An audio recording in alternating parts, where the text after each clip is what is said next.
구세주의 흘린 피로 죄를 씻어주시고 성령이여 하늘 길로 나를 인도하소서. 아멘.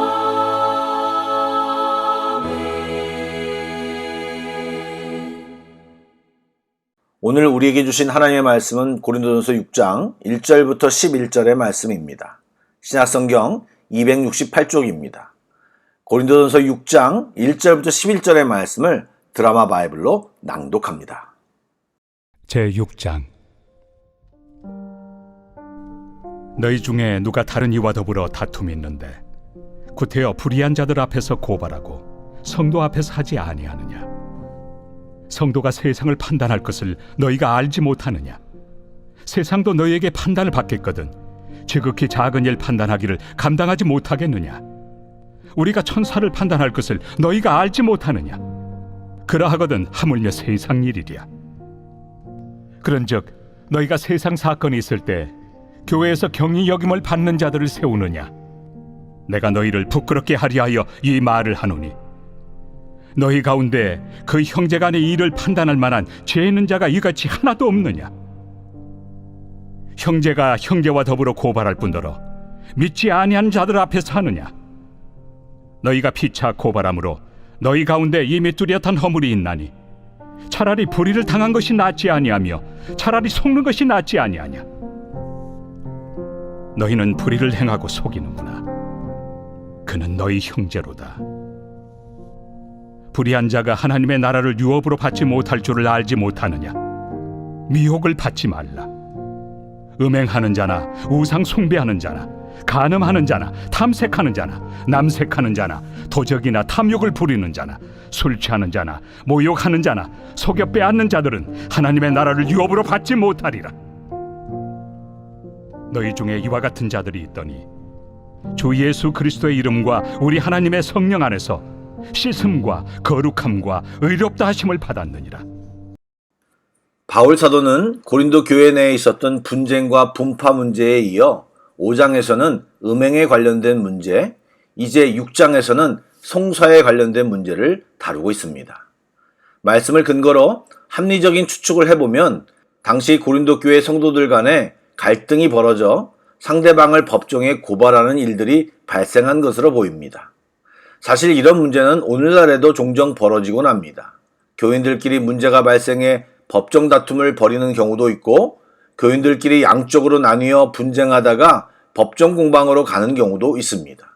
이 문제에 대해 바울은 뭐라고 지적합니까? 한마디로 말하면 창피한 일이라고 합니다. 왜냐하면 성도의 정체성 때문입니다. 성도는 하나님의 자녀들로 주님과 함께 불의한 세상을 판단하고 또 천사들도 판단할 자들인데 성도 간의 문제로 세상 법정까지 가는 것은 성도의 위엄을 스스로 포기하는 것과 같다는 것입니다. 바울은 4절 말씀에 법정의 재판관을 교회에서 경히 여김을 받는 자들이라고 지칭까지 합니다. 아무리 세상 법의 기준을 따라 재판하고 판결을 내리는 재판관이라고 해도 하나님의 백성을 판단할 만한 존재는 아니라는 것입니다. 이것이 무슨 논리일까요? 이는 세상의 기준이나 가치관보다 성도들이 따라야 할 하나님의 나라의 기준과 가치관이 훨씬 더 고귀하고 높은 수준이기 때문입니다. 바울의 초점은 높은 기준인 하나님의 말씀을 따라 살아가는 성도가 하나님 말씀을 전혀 모르는 재판관에게 재판받는 것 자체가 어불성설이라는 것입니다. 성도의 삶의 기준은 세상 법이 아니라 하나님의 법입니다. 그러니 지금 이 말은 성도의 삶이 엉망이라는 것을 함께 지적하는 것입니다. 말씀드린 대로 성도와 교회는 세상보다 더 높은 기준을 따라 살아가야 합니다. 그래야 하는 이유와 근거는 성도와 교회가 세상의 옳고 그름을 판단하고 이끌어야 하기 때문입니다. 그러므로 문제가 발생했을 때 교회 안에서 해결하지 못하고 세상 법정에 그 판단을 맡기는 것 자체가 매우 부끄러운 일이라 할 수 있습니다. 물론 성도들 간에 일어난 다툼이나 분쟁이 쉽게 해결되지 않을 수 있습니다. 바울은 설사 그렇다고 하더라도 세상 법정으로 가느니 차라리 불의를 당하거나 속는 것이 낫다고 교훈합니다. 왜냐하면 분쟁이나 갈등의 대상이 형제자매이기 때문입니다. 서로 형제자매요 한 가족이기 때문에 세상 법정에 고소하느니 차라리 불의한 일을 당하거나 속아주는 것이 낫다는 것입니다.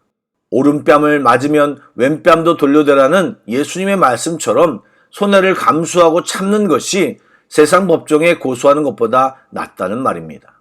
그런데 이런 방식으로 대처하다 보면 불의하고 부당한 상황들이 교회 안에서 사라지지 않을 것이라는 염려를 할 수 있습니다. 세상 법정의 판결에 비해 교회의 치리가 구속력이 약하기 때문에 그런 일들을 막을 수 없다고 생각할 수 있습니다. 그러나 이것은 개인의 순종과 동일한 법칙이 있습니다. 공동체 안에서 말씀을 따라 문제 해결을 위해 힘쓸 때 공동체는 더욱 성숙하고 더 견고하고 거룩한 모습으로 변해갈 것입니다. 왜냐하면 하나님이 그렇게 빚어주실 것이기 때문입니다. 당장은 혼란을 겪을 수도 있고 손해를 볼 수도 있을 것입니다. 그러나 하나님의 말씀을 실천하기 위한 손해는 하나님께서 다 보존해 주실 것입니다. 이것은 개인도 공동체도 하나님 말씀에 순종하려고 하느냐의 싸움인 것입니다. 바울은 9절 이하에 여러 악행을 열거하며 이러한 불의를 행하는 자들은 하나님의 나라를 유업으로 받지 못할 것이라고 경고합니다. 즉 예수를 믿는다고 하면서 방종하게 행동하는 자들은 실제로는 믿음이 없는 자들일 수 있다는 것입니다. 그런 자들은 속히 회개하고 죄 용서를 받아 거룩함과 의로움을 입어야 하고 교회는 그 일을 적극적으로 훈계함으로 구원의 길로 이끌어야 한다고 가르치고 있습니다. 세상의 법정이 아니라 거룩한 공동체 안에서 그리스도의 사랑으로 모든 불의를 없애기 위해 힘써야 한다는 것입니다. 예수 그리스도를 믿고 온전히 거듭난 성도들은 이 은총을 받은 사람들입니다.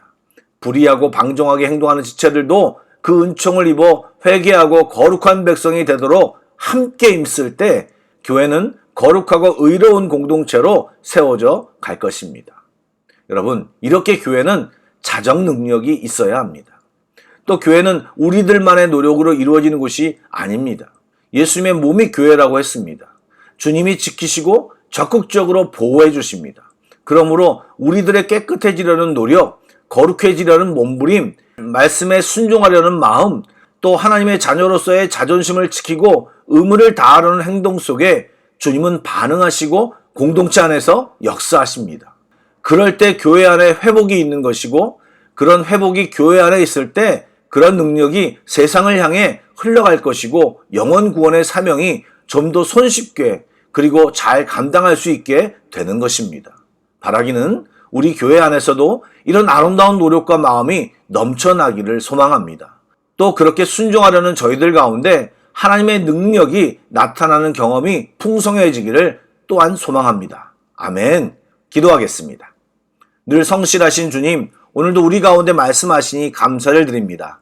세상이 약해져 공동체 의식이나 공동체에 대한 구속력이 점점 약해지고 있습니다.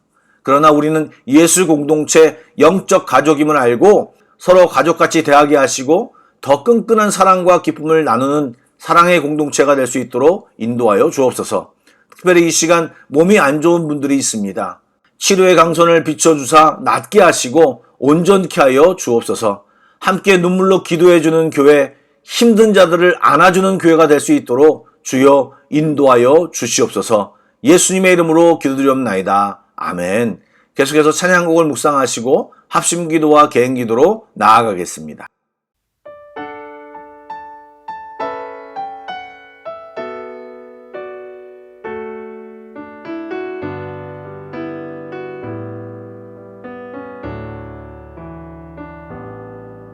주 선한 능력으로 안으시네 그 크신 발로 날 붙드시네 절망 속에도 흔들리지 않고 사랑하는 주 얼굴 구하리 주 선한 능력으로 안으시네 그 크신 팔로 날 붙드시네 속에도 흔들리지 않고 사랑하는 주 얼굴 구하리. 선한 능력으로 일어서리. 주만 의지하리. 믿음으로 우리 고대한에 주 오실 그날 영광의 새날을 맞이하리. 이전의 괴로움 날에 워싸고 고난의 길을 걷는다 해도 주님께 모두 맡긴 우리 영혼 끝내 승리의 날을 맞으리. 선한 능력으로 일어서리. 주만 의지하리. 믿음으로 우리 고대한에 주 오실 그날 영광의 새날을 맞이하리. 주님이 마신 고난의 승자는 우리도 감사하며 받으리. 주님의 남은 고난 채워가며 예수와 복음 위에 살리라. 선한 능력으로 일어서리. 주만 의지하리. 믿음으로 우리 고대한에 주 오실 그날 영광의 새날을 맞이하리. 영광의 새날을 맞이하리.